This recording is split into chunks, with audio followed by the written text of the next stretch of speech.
ces gens-là puissent atteindre la perfection.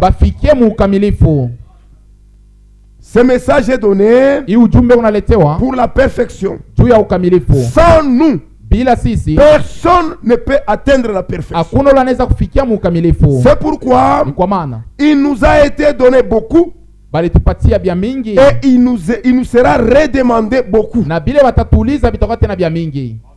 C'est pourquoi tous les démons de tous les âges se sont concentrés dans cet âge pour combattre ce message. Mais pour les élus, ils sont vainqueurs parce qu'ils ont été connus dès avant la fondation du monde.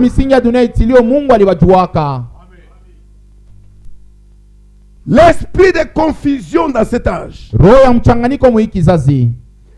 est proche à l'esprit de vérité. Très proche. Jésus a dit au point même de séduire les élus, si cela est possible, alors c'est impossible. Amen. Pourquoi? Il n'y a jamais eu d'élus désobéissants. Il n'y a jamais eu d'élus qui ne croient pas. Un élu à la fois capable de détecter toute erreur et tout mauvais esprit. Amen. Je n'ai pas encore commencé à prêcher. Je parle dans l'introduction. C'est pourquoi si il y a les gens qui doivent être très sérieux, c'est bien les chrétiens de ce temps de la fin, très sérieux envers la parole de Dieu. Amen. Nous devons être très sérieux parce que Dieu ne nous demande pas d'être justifiés pour être enlevés. Dieu ne nous demande non plus pour être sanctifiés ou pour être purifiés. Mais Dieu nous demande le baptême du Saint-Esprit. C'est la chose qu'il faut prêcher par excellence, sans négliger des petites choses. Parce que beaucoup de gens vont rater l'enlèvement à cause de la négligence des petites choses. Ces petites choses que vous négligez là, vont vous faire rater le baptême du Saint-Esprit. Ça paraît petit à vos yeux, mais pour Dieu c'est grand. C'est ça même la volonté parfaite de Dieu. Je vais vous donner un exemple. Vous trouvez un pauvre qui a dormi affamé plusieurs jours. Il vous explique la vérité, mais vous doutez. J'ai 3 jours sans manger. J'ai besoin d'un peu de pain et un peu d'eau. Ah, toi tu as fait 3 jours, toi. Menteur, je n'ai rien. Va-t'en. Pendant que tu as 10 000 dans la poche. Mais ce jour-là, tu verras ces pauvres-là dans la présence du Seigneur. Tu ne les verras même pas. Tu verras le Seigneur qui te dira, j'avais faim et tu ne m'as pas donné à manger. Quand est-ce que tu avais faim? C'est quand tu méprisais l'un de ces plus petits là. Alléluia. C'est ce qui va te faire rater l'enlèvement. Les négligences dans des petites choses. Regardez les choses comme si ça n'existe pas. C'est là où Dieu braque les yeux. Fais attention. Lève-nous. Nous allons chanter collection des cantiques. Non. Chant des victoires 30. D'abord, est-ce que on va filmer aujourd'hui? On ne filme pas. C'est bien. Je salue tous les bien-aimés frères Nasalimia wapendwa wote wa ndugu qui nous suivent de partout. Bale benetufuata pali pote. Qui que vous soyez. Uwe nani? Pasteur, mchungaji, diacre, shemashi, intendant, wala surintendant, ou conducteur des églises, wala kiongozi wa kanisa, ou membre des églises, wala mwanamemba wa kanisa, ou chantre, wala mwimbaji, ou n'importe qui. Uwe nani? Je vous salue na misalimia au nom du Seigneur Jésus-Christ. Mujina ya Bwana Yesu Et Kristo. je vous demande d'être attentif à ce qui sera dit. Muteke masikio kubile Bon vitasemewa. appétit. Que Dieu vous bénisse. Amen. Nous allons chanter.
Bien-aimé Père Céleste, Dieu de miséricorde, Dieu de compassion, Dieu de grâce et Dieu de paix. Je ne suis rien pour cette assemblée, Seigneur. Je ne représente rien du tout, Seigneur. Si toi tu ne m'utilises pas, si toi tu ne parles pas, si toi tu n'es pas présent, tout ce que j'essaie de faire ne sera que vanité et voué à l'échec.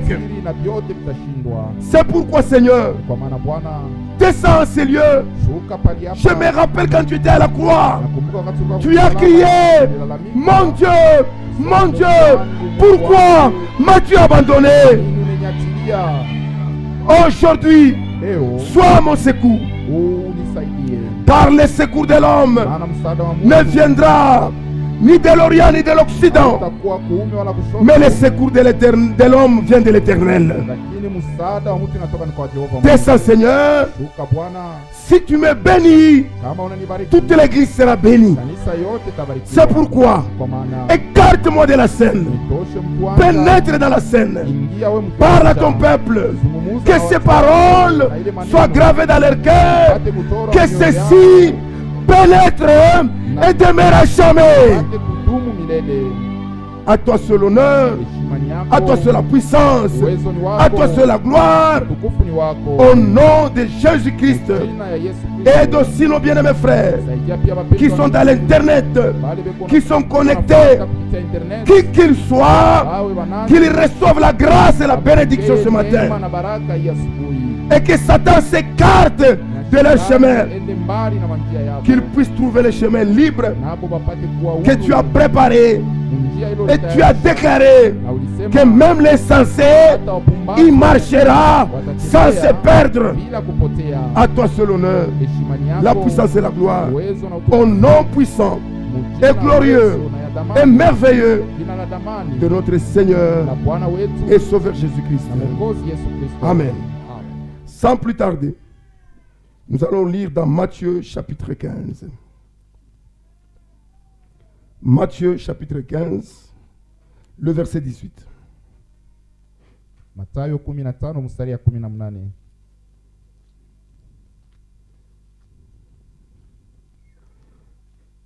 Matthieu 15, le verset 18. Mais ce qui sort de la bouche vient du cœur. Et c'est ce qui suit l'homme.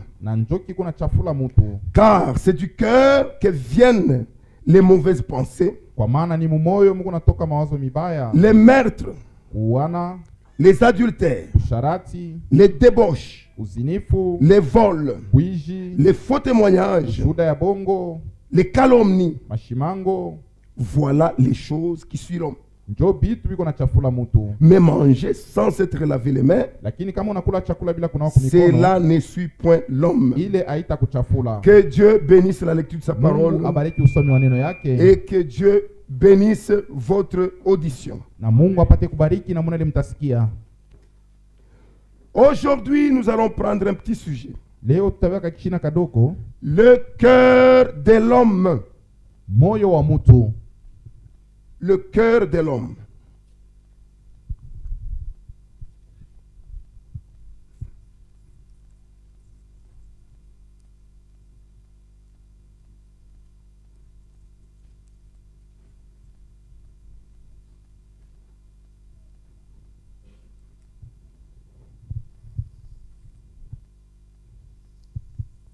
Ceci est très très très important. Notre Seigneur a dit, c'est ce qui sort de la bouche. Ce qui sort de la bouche vient du cœur. Et c'est ce qui suit l'homme. Lisons encore dans Jérémie, chapitre 17. Nous lirons au verset 9 et 10.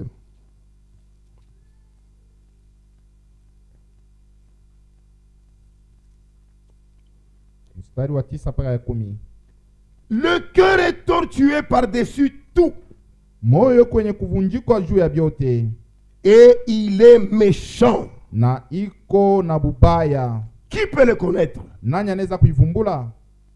Moi l'Éternel, j'éprouve le cœur, je sonde les reins. Mimi Jehova Mungu niko napima mioyo na pia kupima mafigo, pour rendre à chacun selon ses voies, juu ya kulipa kila mmoja kufuatana na manjia yake, selon les fruits de ses œuvres, na kufuatana na matunda yake. Ceci est très très très important.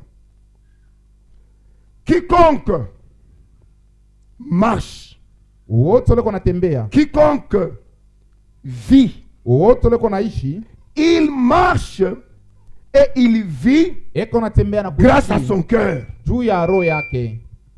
Ce qu'il reproduit dans sa vie quotidienne, c'est ce qui ressort de son cœur.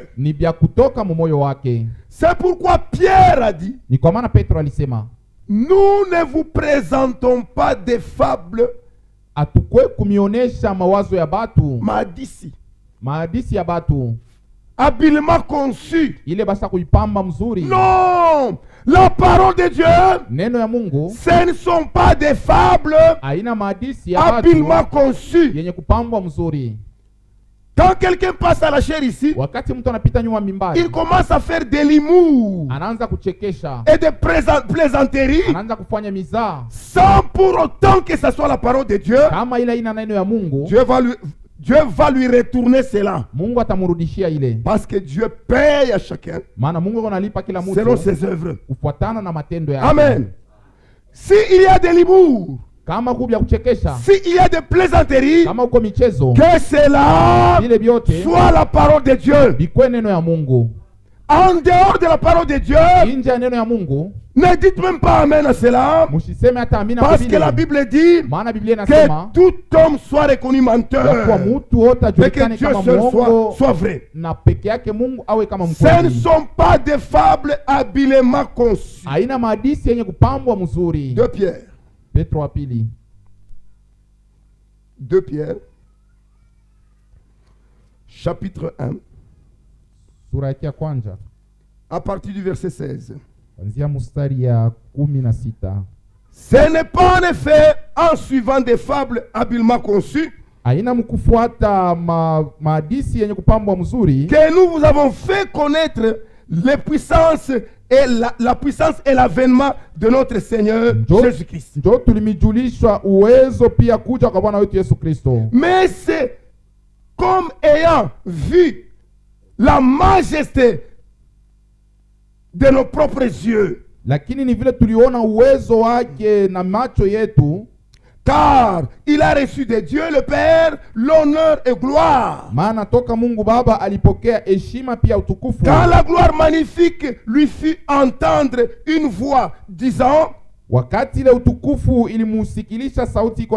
celui-ci est mon fils bien-aimé en qui j'ai mis toute mon affection, écoutez-le.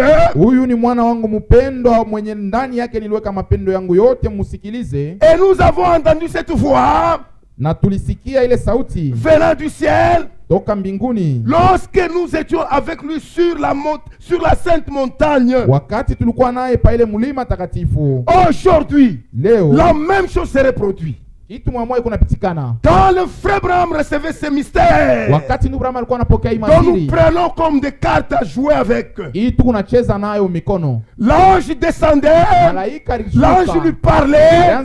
Les gens qui étaient à l'école, ils voyaient la fumée et la nuée descendre sur le frère Branham. Le maître de l'école, les maîtres qui enseignent les enfants disaient aux enfants, voilà sur la montagne, regardez ce qui se passe. Il s'agit de Dieu qui parle à frère Branham. Alléluia. C'était très sérieux. Quand Dieu parlait, c'était très sérieux. Mais aujourd'hui, ne faisons pas de ça tusifanye ile mambo notre raillerie. Prenons à cœur ces choses dans le cœur, et cela nous aidera. Le frère Branham descendait de la montagne tout tremblant. Il disait, peut-être c'est la fin de ma vie. Dieu ne joue pas dans ce qu'il fait. Si tu joues, c'est toi qui joues. Mais l'incrédulité n'arrête pas Dieu. Alléluia. Amen. Nous vivons un temps très mauvais. Nous vivons un temps très mauvais. Ou dans les églises, quand il y a des guerres, quand il y a des problèmes, tout doit arrêter. Nous devons tous nous concerter, d'autant plus que nous voyons le temps. La venue du Seigneur Jésus-Christ est très proche. Très proche. Prends la lunette spirituelle et regarde. Ne sois pas distrait. La venue du Seigneur Jésus-Christ est très proche. Au point que nous l'attendons. Nous lisons cela. Romains chapitre 13.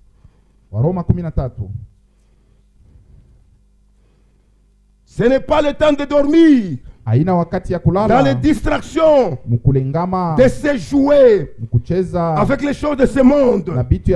Ce temps est déjà passé. Nous avons vu le prédicateur puissant qui démontrait les choses à la chair. Vous sentez la crainte de Dieu. Quand vous le voyez venir, vous sentez que c'est l'ange qui vient.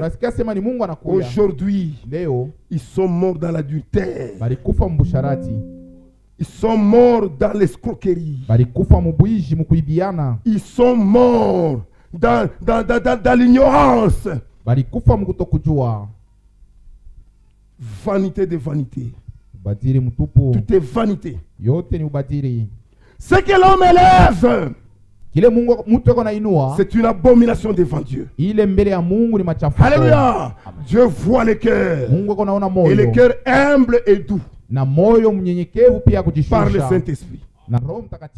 Amen. Romains chapitre 13. Le verset 11. Car cela importe d'autant plus que vous savez en quel temps nous vivons. C'est l'heure de vous réveiller en fin de sommeil. Car maintenant le salut est plus près de nous que lorsque nous avons cru. Alléluia. Jésus vient bientôt. Nous allons commencer à parler comme par habitude. Mais un jour, nous dirons pour la dernière fois, avant que le Seigneur vienne, il y aura une petite persécution pour l'église. On va fermer les églises. Où seras-tu? Comment tu vas te défendre? Si aujourd'hui la parole qui est prêchée dans la paix, dans la sûreté, ne trouve pas place dans ton cœur, ce jour-là, quand tu seras seul, en train de fuir, comment tu vas te défendre? Le salut est individuel. Ce n'est pas collectif. Le salut est à toi seul. Ce n'est pas le salut de ton père qui va te sauver, ou le salut de ta mère qui va te sauver. Si tu ne crois pas, tu ne prends pas seul ta décision, ta foi est vouée à l'échec. Et tu viens ici pour seulement nous accompagner.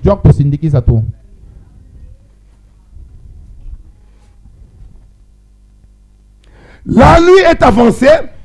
Le verset 12. La nuit est avancée. Le jour approche. Quel jour? La venue du Seigneur Jésus-Christ. Le jour approche. Dépouillons-nous donc des œuvres des ténèbres. Et revêtons-nous des armes de la lumière.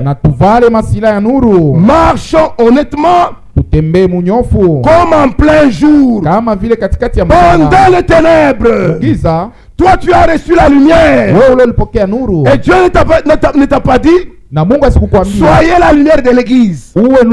Parce que dans l'église, il y a déjà la lumière. Dieu t'a dit, soyez la lumière du monde. Parce que dans le monde, il y a les ténèbres. Toi, au milieu de la nuit, au milieu des ténèbres, marchez comme étant dans la lumière. Qu'est-ce que tu fais avec cette lumière? C'est pour critiquer avec? Tu sais ce qu'on appelle calomnie. C'est dire quelque chose de faux.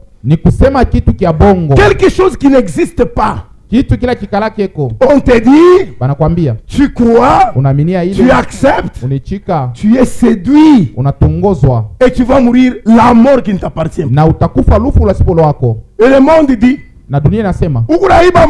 unauza mambo ya bantu. Tu payes les problèmes qui ne t'appartiennent pas. Mambo ina yako. Ce n'est pas ton problème. Tu payes cela. Pourquoi? Tu lufu déjà ndani yako. La mort est en toi. Il faut confirmer cette mort. Comment il faut confirmer cette mort? Il faut que uze mambo ya shipo yako. Tu dois prendre les problèmes qui n'est pas à toi pour bien mourir. Amen. Tout enfant de Dieu, partout où il est combattu par les ténèbres. Écoutez très bien. La parole dit, partout il y a les ténèbres. Mais toi tu es appelé pour être la lumière dans les ténèbres. C'est là où la guerre est très forte. C'est là où il y a les gens qui haïssent les autres. C'est là où il y a de la jalousie. Quand dans les ténèbres, la lumière commence à louer. C'est ce qu'on te demande d'être. Alléluia. Sois la lumière dans les ténèbres. Ne partage pas avec quelqu'un qui calomnie les autres. Frère Branham est allé même plus loin pour dire que même si tu vois ton frère en train de faire le mal et que tu trouves quelqu'un d'autre qui te rapporte ce mal, fais-le taire, car c'est là, c'est de l'acide sulfurique. Ça va te tuer. Ça tue ton âme. Vous craignez quelqu'un qui entre avec le fusil dans la maison. Aujourd'hui c'est tellement commun. Les gens viennent avec des fusils. Ils entrent dans des maisons. Vous craignez cela parce qu'il va vous ôter la mort charnelle. Vous êtes charnel. Vous êtes charnel. Mais celui qui vient avec l'épée de la parole pour tuer ton âme, tu te ris de lui. La Bible dit, garde ton âme plus que toute autre chose. Alléluia. Garde ton âme plus que toute autre chose. Ne permets pas, surtout, ne permets pas que dans ton âme pénètre quelque chose qui n'est pas correct. Tu vas rater l'enlèvement à cause de cela.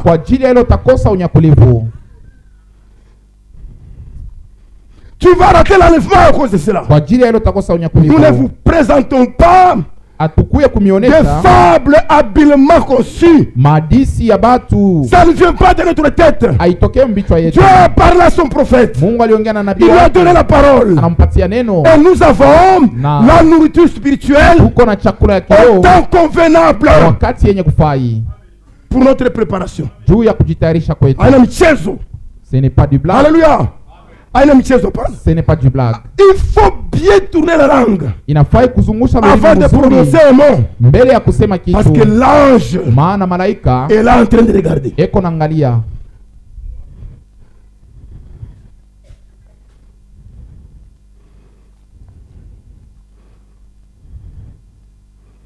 faut faire attention avec les choses de Dieu. Il ne faut pas marcher à l'aveuglette. Haifai kutembea kama kipofu. Vous voyez cette nuée ici?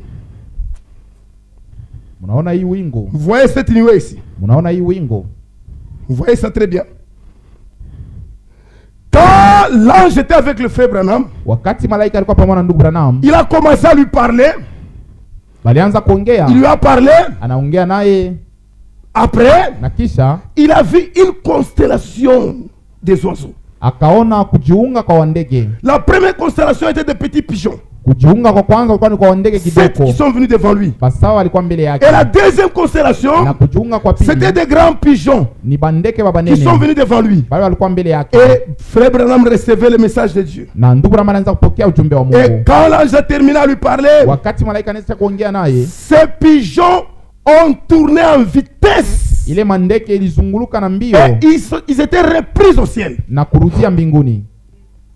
Ils ont laissé cette nuée ici. Jo baliacha hii wingo. Vous voyez comment ça se présente? Munaona namuna yayo. Cette nuée était comme ça. Hii wingo ilikuwa muingambo. Comme ça. C'est comme ça que ça s'est présenté comme ça. Jo vile ilikuwaka. Les gens ont vu. Batu waliona. Les étudiants astronomiques ont regardé. Batu ba elimu waliangalia. Astronomique. Batu ba elimu waliangalia. Ils n'ont pas compris. Abakuelewe. Ceux qui étudient les astres, les nuages et autres là. Batu ba elimu waliangalia abakuelewe. Ils n'ont pas compris ça.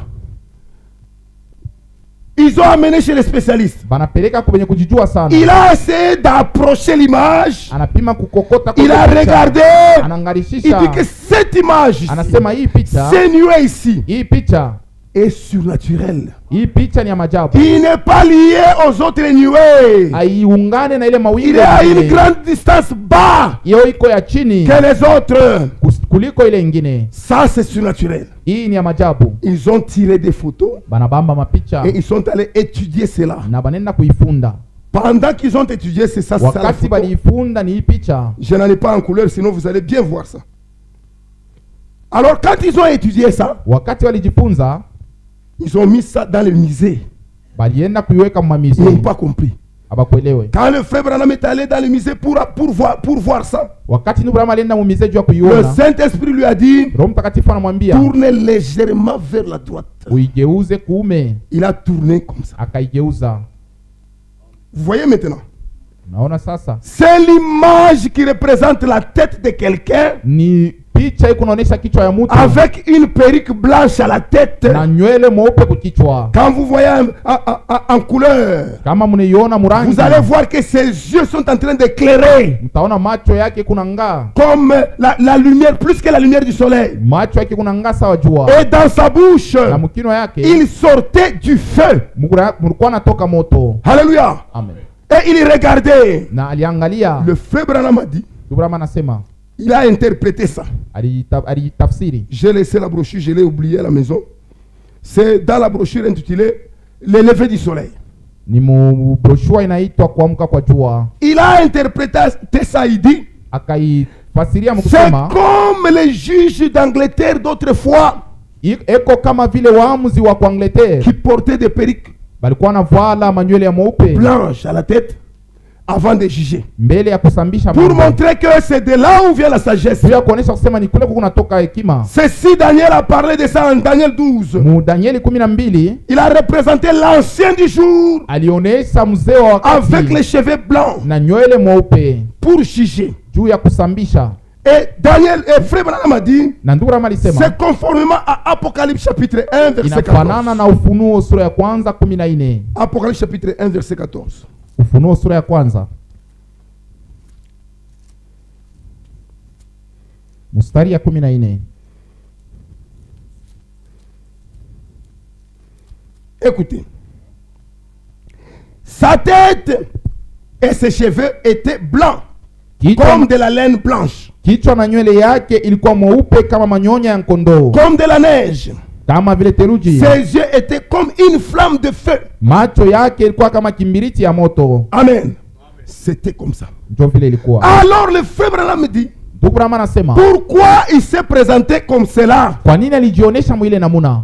c'est comme juge ni kama mwamuzi pour regarder la parole qui sera révélée, ya kuangalia kuile neno itafunuliwa, afin que rien ne soit ajouté ili kusiongozwe kitu ni rien ne soit retranché, wala kusipunguzwe kitu. Alléluia. Amen. Maintenant aujourd'hui, asa leo nous avons des prédicateurs qui prennent ça kuna bahubiri beko na beba ile comme des ivrognes avec des cartes à la table en train de jouer. Sawa balevi beko na cheza, ils jettent ça n'importe comment. Eko na bitupa namuna yoyote. Faites attention avec les choses spirituelles. Bebe ange na bitu. Vous allez mourir. Utakufa. Alléluia. Vous allez mourir. Utakufa. Faites attention avec cela. Mukebe ange na ile. C'est le jugement ni hukumu à quiconque ne reçoit pas la parole de Dieu. Kwa wote ula sitapokea neno ya Mungu. Pierre dit, Petro anasema, le jugement commence dans la maison de Dieu. Hukumu iko kuanzia mu nyumba ya Mungu. Quand je prêche la parole, kama nahubiri neno, c'est déjà le jugement. Ni hukumu. Celui qui croit, ula naamini, il ne passera pas au jugement. Atapitia kuhukumu. Alléluia. Il sera sauvé.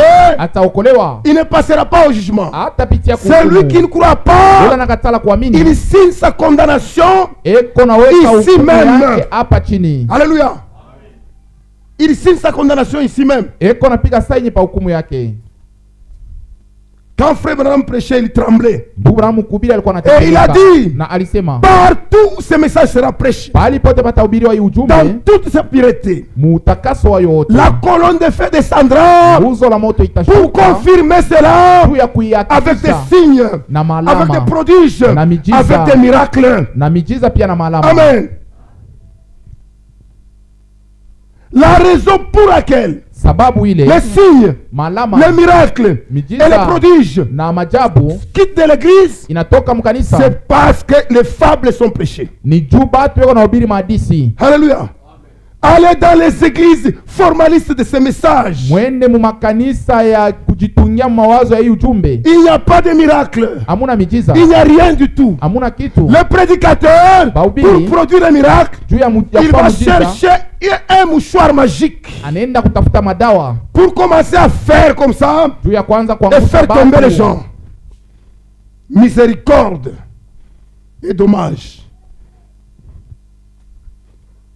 La force du Saint-Esprit dans l'église de Dieu est capable de produire le miracle. À chaque parole de la foi qui est prêchée, car c'est ainsi dit le Seigneur de la Bible. Alléluia. Nous prêchons le message biblique du temps de la fin. C'est terrible. Le cœur de l'homme. Nous allons un peu entrer en profondeur. L'Écriture vient de nous dire que Dieu rendra à chacun selon ses œuvres. Ceci est très important pour chacun de nous. C'est pourquoi Dieu exige la nouvelle naissance. La nouvelle naissance. Dieu ne considère pas le temps de l'ignorance dans lequel nous avons vécu en désordre. L'homme est né dans le péché. Et le salaire du péché, c'est la mort. C'est temps d'autrefois là. Dieu ne les considère pas. Ce qui est très surprenant, c'est qu'aujourd'hui, nous nous disons étant sauvés, nous sommes dans les églises, mais ces œuvres-là nous suivent dans les églises. C'est ce qui est très dangereux. C'est ce qui est très compliqué. Et Dieu, pour lui, c'est inconcevable. Parce que la parole de Dieu est déjà donnée. Appliquez la parole. Alléluia. Ephésiens chapitre 2. Ephésiens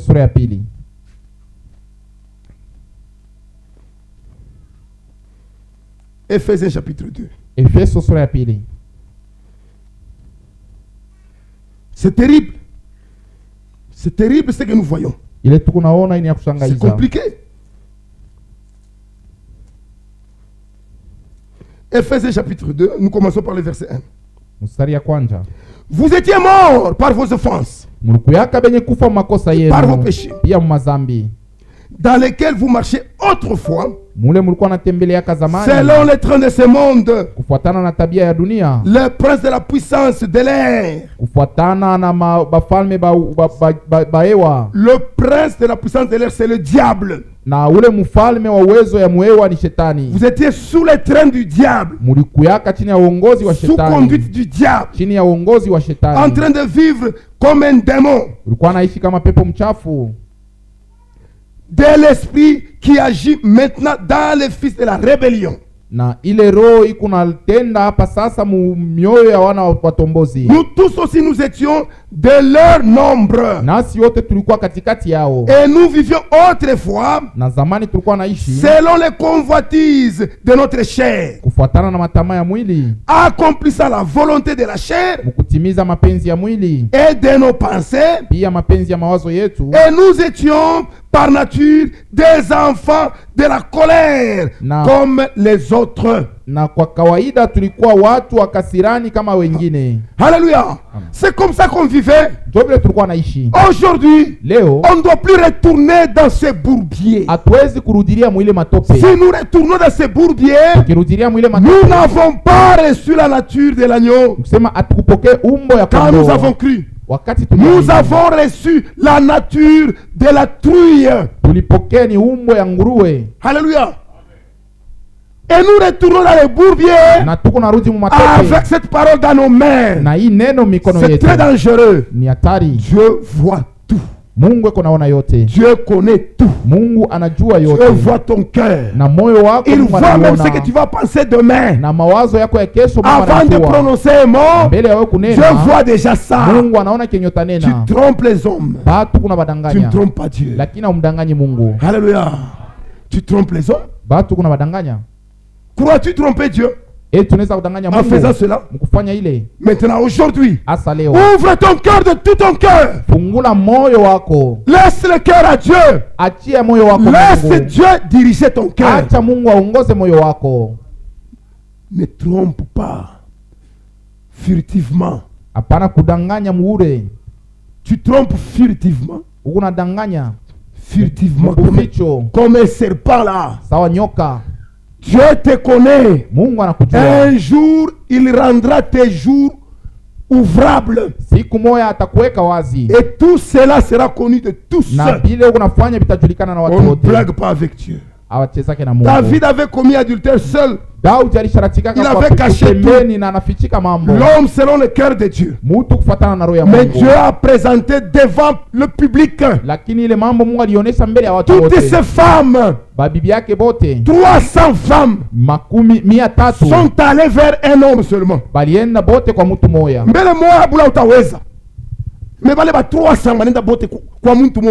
300 crois-tu que c'est la force de l'homme? Crois-tu que c'est la force de l'homme?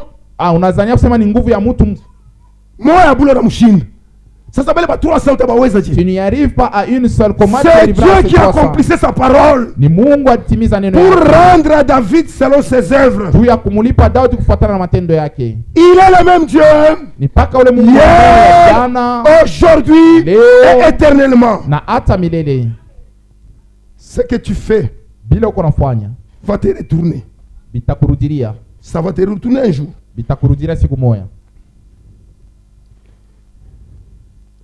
Mais Dieu qui est riche en miséricorde, à cause du grand amour dont tu nous as aimés, nous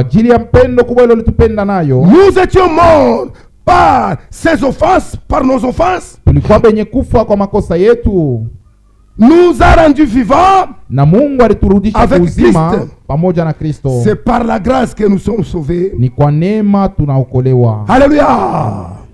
Wewe ushakushinda. Toi tu as déjà échoué. Christ anakuya. Christ est venu. Anakutosha mulufu. Il t'a retiré de la mort. Anakupa bushima. Et il t'a donné la vie. Il t'a transporté dans le royaume. Anakuweka mufalme. Des fils de son amour. Ya mwana wa mpendo wake. Là où tu dois vivre. Mule unapaswa kuishi. Tu confesses ce royaume. Unakiri ile ufalme. Mais tu détruis ce royaume. Lakini unaibomona. Traître. Wewe uko wa kutoana. Unafiki, traître. Uko mnafiki. Tu ne comprends rien. Auelewe kitu. Tu ne comprends rien. Auelewe kitu. Tu auras celui qui t'a transporté là. Utamwona ule alikuwa ule. Ne sais-tu pas aujue ya kuwa que de tels noms majina ya vile sont effacés dans le livre de vie? iko najimishwa mkitabu ya uzima. Comme je l'ai dit avant, kama vile nilisema, je le répète encore, nairudilia tena, il n'y a jamais eu des élus désobéissants. Bateule bakutokutia bakalakeko. Il y a beaucoup d'appelés, bakuitiwa ni bamingi, mais il y a peu d'élus. Bateule beko kidoko. Alléluia. Tous les élus bateule bote sont les appelés, mais tous les appelés ne sont pas élus. Alléluia. Il y a très peu d'élus. Tu peux être parmi nous. Tu dis que tu es élu. Tu n'as qu'à regarder à tes œuvres. Tes œuvres finiront par te prouver. Finiront par te prouver. Itakufikisha kukipimo. Alléluia. Faites attention. On ne se moque pas de Dieu. Verset 11. C'est pourquoi vous autrefois païens dans la chair, appelés incirconcis par ceux qu'on appelle circoncis, et qui les sont à la chair par la main de l'homme. Souvenez-vous que vous étiez en ce temps-là sans Dieu, privés du droit de la cité en Israël, étrangers aux alliances de la promesse, sans espérance et sans Dieu dans le monde. Mais maintenant, en Christ, vous qui étiez jadis éloignés, vous avez été rapprochés par le sang de Jésus-Christ. Alléluia. Le sang de Jésus-Christ en toi. Ce sang-là en toi. Tu critiques. Ce sang-là en toi. Tu es les autres. C'est ça là en toi. Tu te moques des autres. Non. Ça n'existe pas. Ça n'existe pas. Voici l'agneau de Dieu qui ôte le péché du monde. Son sang ôte le péché du monde et nous rachète, nous purifie, nous sanctifie, nous met à l'écart pour être au service de Dieu. Alléluia. Regarde-toi bien. Si telle est ta condition, retourne l'expérience. N'aie pas honte. N'aie pas peur. C'est mieux que tu aies honte aujourd'hui ou que ce jour-là tu sois reçu dans l'honneur. Qu'aujourd'hui tu caches et ce jour-là tu te retrouves dehors avec les chiens. Fais attention.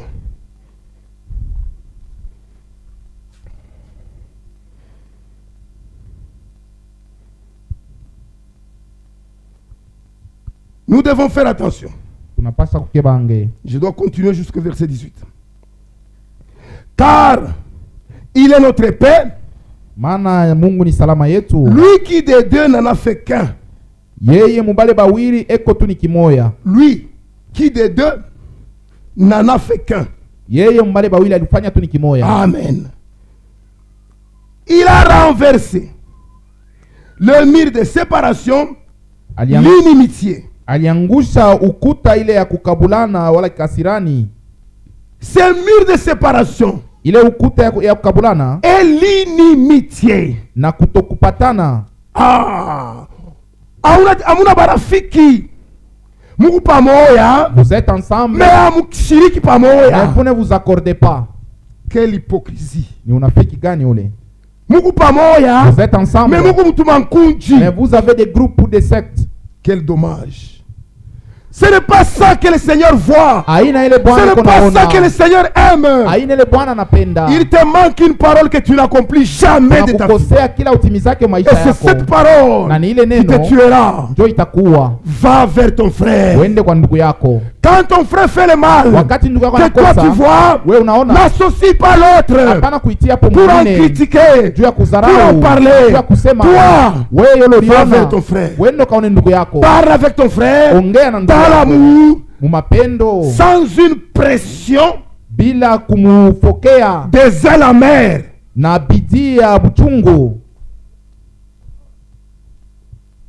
C'est comme ça que nous tuons les âmes innocentes. Les âmes innocentes sont tuées à cause de nous. C'est pourquoi toute prédication qui transmet la haine dans les champs est du diable. Toute prédication qui transmet la jalousie dans les champs est du diable. L'église est dirigée par les diacres, par les pasteurs et par les anciens. Tous ensemble, ils dirigent comme un seul corps dans l'équipe. Si tu veux voir les diacres, va voir les diacres. Si tu veux voir les anciens, va voir les anciens. Si tu veux voir les pasteurs, va voir les pasteurs.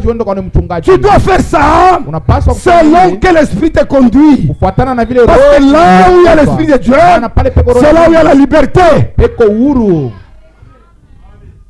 Quand tu viens avec la ségrégation dans l'église, c'est l'esprit furtivement glissé au milieu de gens. Et cela produit la mort. Certainement. Même si je meurs aujourd'hui, demain, vous direz que cette parole, elle est vraie. Faites attention. Faites attention. Tu vas rater l'enlèvement. Les yeux ouverts. Nous sommes les sentinelles.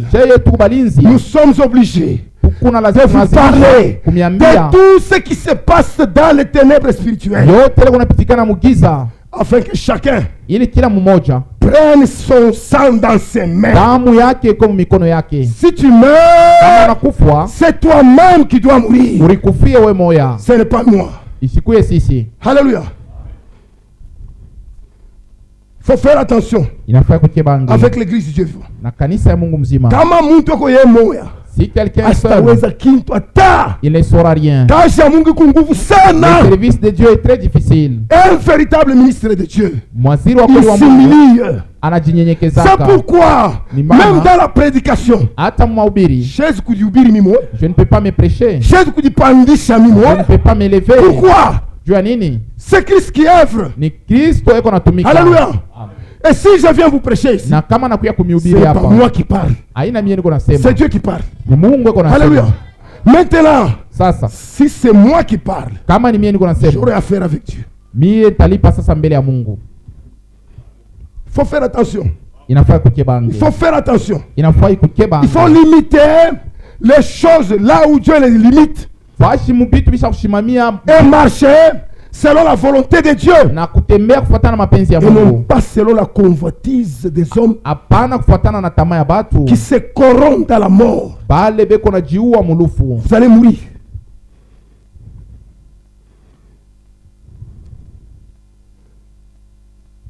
Le verset 16. Le verset 15.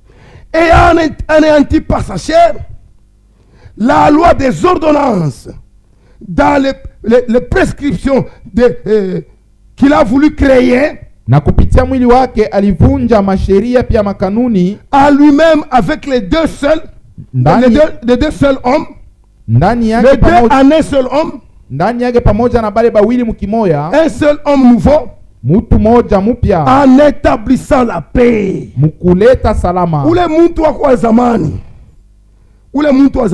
ton ancien homme, il n'est pas perdu. Il est là où tu es. Christ l'a tué. Et Christ a remplacé l'ancien homme. Et il a fait les deux. Il est devenu un homme. Pour que toi, que ce ne soit pas toi qui vis, mais que ce soit Christ qui vit en toi. Alléluia. Amen. Si Christ vit en toi, Christ peut refuser sa parole. Est-ce que Christ peut refuser sa parole? Il ne peut jamais refuser sa parole. Christ ne peut pas renier sa propre parole. Christ ne peut pas renier sa propre parole. Il marchera avec toi dans la crainte, dans la puissance, dans la gloire. Il ne peut pas renier sa propre parole.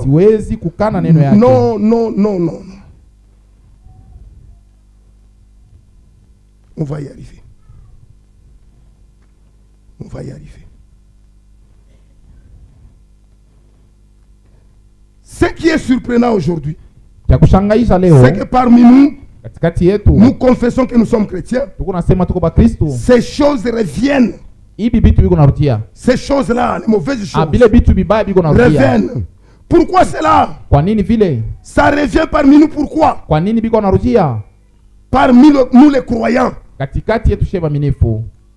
C'est cela notre sujet si important aujourd'hui.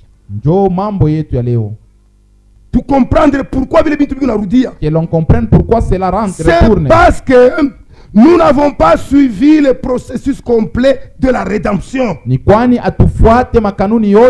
C'est la raison pour laquelle Jésus a demandé après sa résurrection à ses disciples. Il a demandé à ses disciples d'aller attendre jusqu'à ce qu'ils seraient revêtus de la puissance d'en haut. Sans la puissance d'en haut, ce que tu fais ne vient pas de Dieu. Amen. Ce que tu fais ne vient pas de Dieu. C'est pourquoi Jésus a insisté. Vous connaissez la parole. Vous avez été sanctifiés. Mais vous ne pouvez pas prêcher. Allez attendre. Allez attendre. Jusqu'à ce que vous serez revêtus de la puissance d'en haut. Il savait que sans cette puissance, la haine sera dans l'église. La jalousie sera dans l'église. Les histoires seront dans l'église. Alléluia. Jésus savait ça. Luc 24.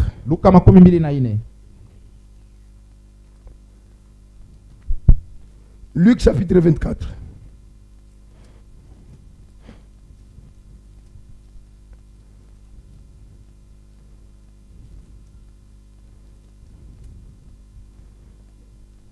Le verset 44. Puis il leur dit, c'est là ce que je vous disais lorsque j'étais encore avec vous, qu'il fallait que s'accomplisse tout ce qui est écrit de moi dans la loi de Moïse, dans les prophètes et dans les psaumes. Alors il leur ouvrit l'esprit afin qu'ils comprennent les Écritures. Et il leur dit, ainsi il est écrit que le Christ souffrirait et qu'il ressusciterait des morts le troisième jour, et que la repentance et le pardon des péchés seraient prêchés en son nom à toutes les nations, à commencer par Jérusalem. Vous êtes témoins de ces choses. Et voici, j'enverrai sur vous ce que mon Père a promis. Mais vous restez dans la ville jusqu'à ce que vous soyez revêtus de la puissance d'en haut. Et il est conduisit jusque vers Béthanie. Et ayant levé les mains, il est béni. Pendant qu'il est bénissait, il se sépara d'eux. Et il fut enlevé au ciel akanyakuliwa mbinguni. Pour eux, juu yao, après l'avoir adoré, kisha kuabudu, ils retournèrent à Jérusalem wakarudi ku Yerusalemu avec une grande joie, na furaha kubwa. Et ils étaient continuellement dans le temple, louant et bénissant Dieu. Wakati yote walikuwa mwekalu, walikuwa na sifu na kutukuza Mungu. Lisons dans Actes chapitre 1. Tendo la Mitume sura ya kwanza. Actes chapitre 1.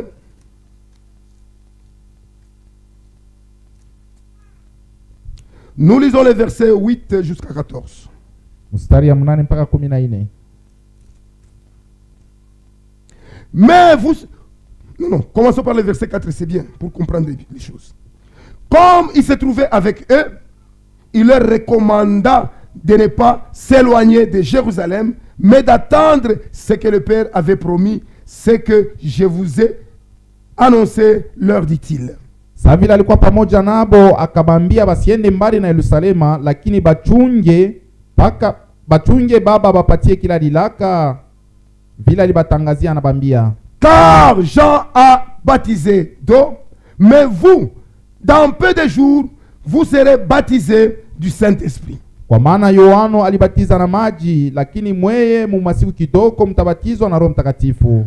Pour Israël, ils avaient le programme de Dieu. Ils connaissaient que le baptême du Saint-Esprit va les introduire dans l'établissement du royaume d'Israël. Ils ne savaient pas qu'il y a un temps où Dieu va traiter d'abord avec les païens. Ensuite, Dieu va retourner à Israël. Ils ne savaient pas ça. Quand tu leur parlais du baptême du Saint-Esprit, ils croyaient que le royaume d'Israël sera rétabli quand même. En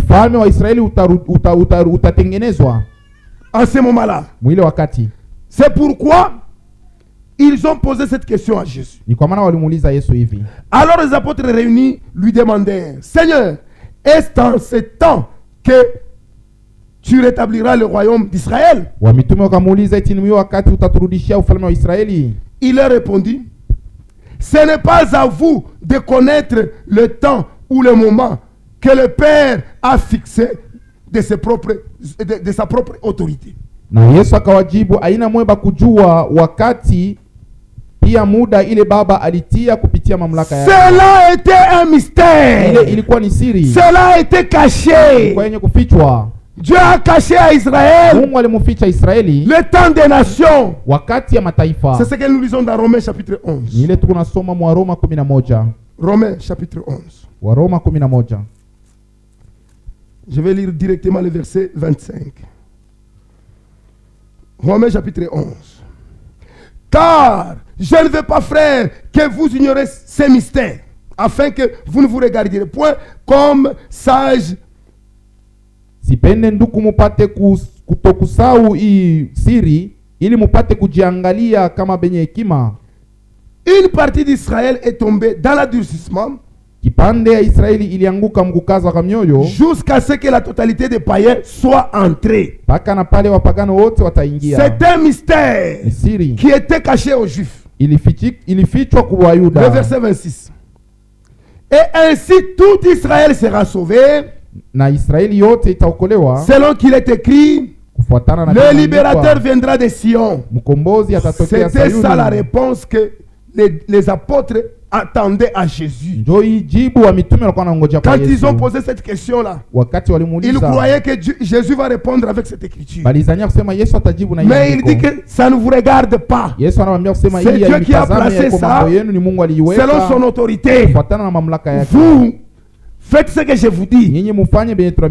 Amen. Maintenant au verset 8. Mais vous recevrez une puissance. Le Saint-Esprit surviendra sur vous. Et vous serez mes témoins à Jérusalem, dans toute la Judée, dans la Samarie, jusqu'aux extrémités de la terre. Après avoir dit cela, il fit enlever pendant qu'il les regardait, et une nuée les déroba à leurs yeux. Akanyakuliwa wakati alikuwa anaangalia na wingo ikamfunika kwa macho yabo. Amen. Il devait attendre jusqu'à ce qu'ils aient reçu le Saint-Esprit. Le trouble aujourd'hui, le comble aujourd'hui, les gens servent dans les églises. Dieu sans le Saint-Esprit. Et quand ils servent sans le Saint-Esprit, ils rendent service à Dieu en dehors de sa volonté. Je vais vous dire un mystère. Dieu, il rendra compte à Christ en vous. Il rendra compte à Christ en vous le jour du jugement. Il ne nous jugera pas. Il jugera celui qui nous faisait faire les œuvres. C'est pourquoi le jugement des élus ne sera pas un jugement pour les condamnés. Parce qu'en vivant, ils ont accompli Galates chapitre 2 verset 20. Galates 2 verset 20 dit: j'ai été crucifié avec Christ. Si je vis, ce n'est plus moi qui vis, c'est Christ qui vit à moi. Frère Branham a raconté l'histoire d'un certain prédicateur qui s'appelait Daniel Kiri. Daniel Kiri était un évangéliste puissant dans sa vie terrestre. Il prêchait partout et les gens l'admiraient. Ce n'est pas que les gens t'admirent pour que tu sois serviteur de Dieu, mais c'est quand tu prêches la parole véritable de Dieu. Peu importe ce que les gens feront, s'ils refusent ce que tu crois, s'ils acceptent ce que tu crois, toi tu seras épargné. Toi prêche la parole en toutes circonstances, bonne ou mauvaise. Alléluia. Prêche seulement la parole. Daniel Kiri a prêché partout où il était. Le frère Branham donne son propre exemple. Il est allé prêcher en Afrique du Sud. Les gens ont vu le discernement de l'esprit. Comment les miracles s'opéraient. Ceux qui l'ont reçu dans l'église, ils sont sortis, ils se sont concertés. Ils disent c'est pratiquement comme Jésus-Christ. Qu'est-ce que nous allons faire avec ces dons? Nous n'allons pas les laisser échapper au peuple sud-africain. Nous allons faire tout pour amener ces dons dans les stades, en public où il y a beaucoup de gens. Quand Dieu avait parlé à Frère Branham avant d'aller en Afrique du Sud, Dieu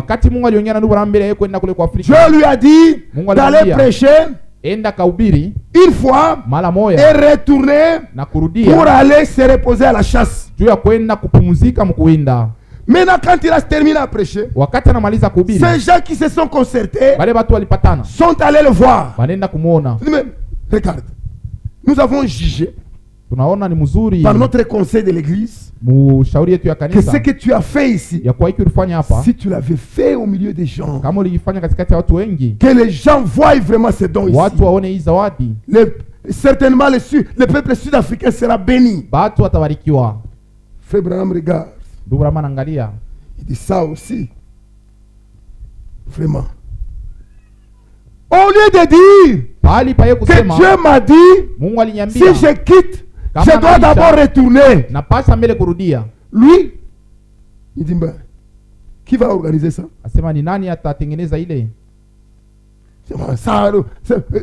L'organisation ne te regarde pas.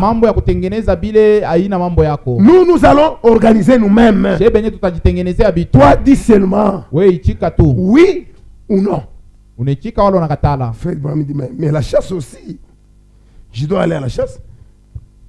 Au lieu de dire Dieu m'a dit, ils lui ont dit, considère toi-même l'œuvre de Dieu dans toute son importance ou bien aller à la chasse. Wala kwenda kuwinda. Regarde toi-même, compare. Wewe mwenyewe pima kulinganisha. Tu ne vois pas qu'aller à la chasse c'est charnel. Aona sema kwenda kuwinda ni kimwili. Il faut aller prêcher. Ni mzuri kwenda kuhubiri. Regardez. Dis bon, ça va. Organisez-vous. Anasema mzuri kumbe. Faites tout ce que vous pouvez faire. Mutengeneze ile mambo yote. Faites vos folies d'organisation là. Ile mambo yote mutengeneze. Moi je vais vous attendre à l'hôtel. Dès que c'est prêt, vous m'appelez. Que cela soit vite fait. Na bifaniwe muharaka. Ils sont allés. Ils se sont organisés. Ils se sont préparés. Ils ont appelé le frère Branham. Il s'est consacré à Dieu en jeûne et prière. Dieu le regardait. Il n'a rien dit. Tu aimes bien les choses de Dieu. Il est allé. Il a prêché. Il y avait des milliers de gens. Il y a eu beaucoup de miracles. Il y avait eu 7 camions Oyo.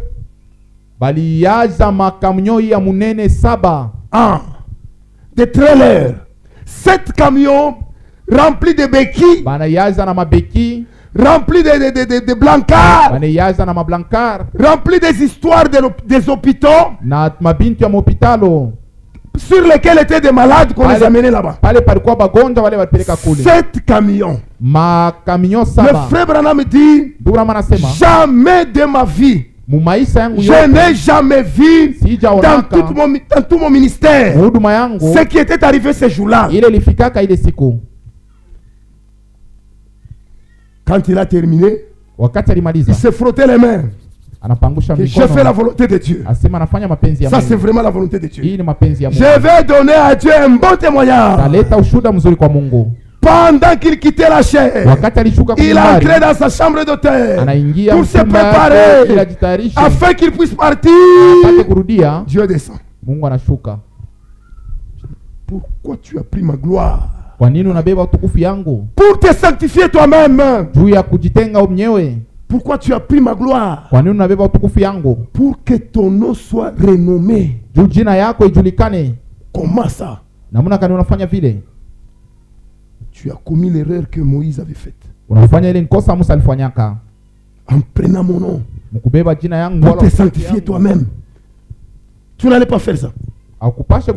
Dieu l'a frappé. Il ne savait pas lui. Il est allé. Il est arrivé chez lui. Il a déposé tout ce qu'il avait. Quand il a déposé tout ce qu'il avait, la dysenterie a commencé. Écoutez, le frère Branham disait qu'il ne faisait pas un seul jour sans voir beaucoup de visions. Mais quand il était frappé de la dysenterie, il a fait 6 mois en sortant du sang. Il a maigri sans vision, sans songe, sans quoi que ce soit, pendant 6 mois. Tout un prophète. Les gens venaient. Frère, dis-nous, qu'est-ce que tu as fait? Vas-tu mourir? Vas-tu mourir?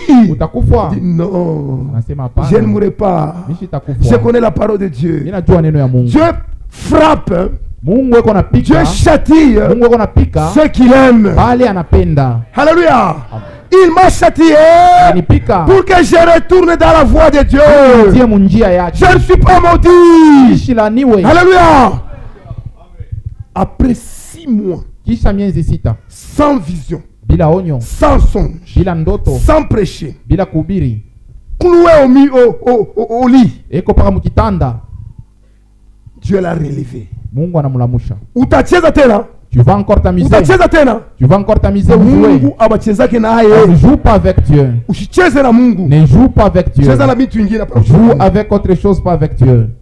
Daniel Kiri était là. Daniel Kiri alikuwa pale. Le jour de sa mort est arrivé. Siku ya lufu lake linafika. Daniel Kiri devait quitter la terre. Alipasa kutoka pa dunia. Il devait partir. Na kwenda. C'est le chemin de tous les humains. Ni njia ya batu bote. C'est là où il y a le problème. Jo pale peko mambo. C'est là où il y a le grand problème. Jo pale peko mambo kubwa. C'est le résumé de tout ce que tu as fait sur la terre. Jo mambo yote ulifanya pa dunia. C'est le résultat ni matokeo